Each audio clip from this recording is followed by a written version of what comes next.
तो श्रीनाथ जी मंदिर में खड़े हैं, ऐसे कटाक्ष नीचे नेत्र हैं, सामने कुंभन दास जी बैठकर के कीर्तन सुना रहे थे। ठाकुर जी के मुख में से लार टपकन लगी, यहाँ पे लार गिरन लगी, और वह लार को सामने बैठे भाई कुंभन दास जी ने देख लियो। कुंभन दास जी बोले जय जय जय जय जी, लार कैसे निकल रही है, कहा है गो, भूख लग रही है का? तो ठाकुर जी तो कुंभन दास जी से बात करते थे।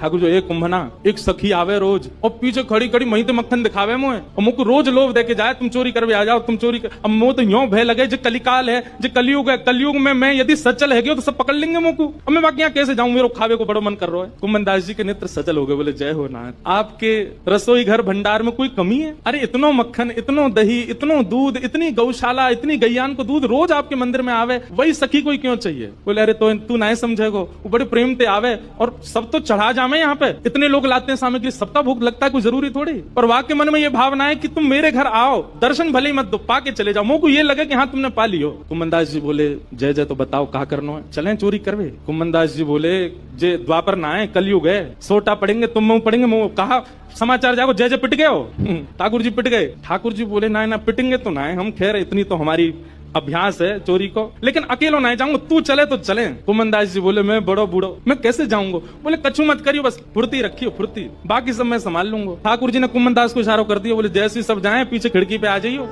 ठाकुर जी बोले मैंने अपनो पटका डाल दियो बाबा, पाकू पकड़ लियो, पकड़ के ऊपर आ जाओ। सूरदास जी ढूंढने लगे, तभी हाथ में पटका आयो। सूरदास जी ने जैसे ही वो पटका पकड़ो, कारी कमरी पकड़ी और ऊपर चढ़ने लगे, तो नासिका के पास जाते वह कारी कमरी में थे ठाकुर जी के श्री अंग की सुगंध, जो आज सुबेरे सुबेरे श्रृंगार के दर्शन में श्रीनाथ जी में जो इत्र प्राप्त भयो, वह की सुगंधी और कारी कमरी की सुगंधी एक सी है। सूरदास जी बोले जे सुगंधी तो सुबह सुबह गुसाई जी ने दही मुझे श्रृंगार के बाद, यह पटका में तो कैसे आ रही है? सूरदास जी के मन में संशय नहीं आया कि कोई और होगा, तुरंत विश्वास प्रकट हो गया, श्याम सुंदर ही है। और मानो कमर कसले ही हो, बोले आज सूरदास छोड़ना ना है इनको, बड़ी मुश्किल से आए आज तो पकड़ना है। ऊपर आने लगे सूरदास, यहाँ ठाकुर जी श्री जी की चुनरी ते कारी कमरी बंदी भई है, और ठाकुर जी श्री जी की चुनरी पकड़ के खड़े हैं, और ठाकुर जी की कमर पकड़ के श्री जी खींच रही हैं पीछे, और सूरदास बाहर आ रहे हैं। सूरदास जी जैसे जैसे बाहर आ रहे हैं, नेत्रन में आंसू आ रहे हैं, लेकिन पी रहे हैं, बोले आज भावुक ना हो नो। सब संत चले गए, भगवान तुरंत पहुंचा लिया है, पूरे फर्श को मार्जन कर दिया, सब बिल्कुल सारी दरी वरी समेट करके रख दी, सब पत्तल आदि सबको व्यवस्थित कराए, सारे बर्तन मांज करके धर दिए, सब बिल्कुल व्यवस्थित करके, और आकर के ठाकुर जी सामने बैठ गए। मैया अब सेवा हमारी तो पूर्ण हो गई, अब हमारी पेट पूजा करो, अब आप लगो रसोई में, हमारे लिए बनाओ। वो तो इतने भाव में आ गए, अरे मेरे लाला मैं अभी बना के लाती हूँ।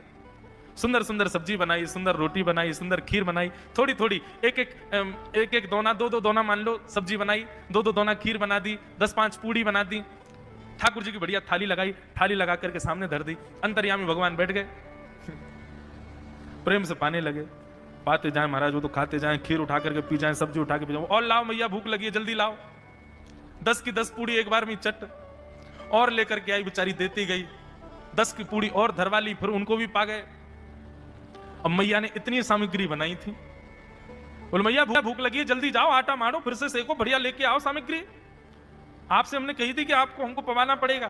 सखी ने मक्खन ऐसे ठाकुर जी को दिखाया, लाला मेरे घर चोरी करवे आ जा, ऐसा बढ़िया मक्खन है, और वहां ने सब बता दियो, मंदिर से निकल के सीधे जाओगे, वो खरते दाएं मुड़ जाइयो, वहां से बाएं मुड़ जाइयो, वहां सीधे आइयो, वही मेरा घर है, और मैं घर के सब लोग सो जामे रात्रि में, तब आई जाइयो, चुपचाप चोरी करके जाइयो। लाला मैं बस इतना देखना चाहूं, सुबह उठूं तो मेरे मटका को मक्खन खत्म है गयो, मैं वही से प्रसन्न रह जाऊंगी कि लाला आयो। मुझे इच्छा ना है कि मैं तेरा दर्शन करूं, मैं तो पकड़ूं, मेरा मन बस ये कि मैं जो सामग्री बनाऊं तुम पाके चले जाओ। एक दिन निकल गया, ठाकुर जी नहीं आए, रोज सुबह सखी उठती है और मटकी उतार करके देखती मक्खन तो ज्यों को त्यों रखो है अभी भी। दूसरे दिन फिर नया मक्खन निकल, गई ठाकुर जी को, लाला तू मान ना रहा मेरी बात, मैं तो दावे ते कह रही हूँ, ऐसा मक्खन तेने पायो नहीं होगा, तो एक बार आजा। दूसरे दिन भी ठाकुर जी नहीं आए, अब वो रोज नए नए मक्खन निकाल के लावे और पीछे से ठाकुर जी को दिखावे। तो श्रीनाथ जी मंदिर में खड़े हैं, ऐसे कटाक्ष नीचे नेत्र हैं, सामने कुंभन दास जी बैठकर के कीर्तन सुना रहे थे। ठाकुर जी के मुख में से लार टपकन लगी, यहाँ पे लार गिरन लगी, और वह लार को सामने बैठे भाई कुंभन दास जी ने देख लियो। कुंभन दास जी बोले जय जय जय जय जी, लार कैसे निकल रही है, कहा है गो, भूख लग रही है।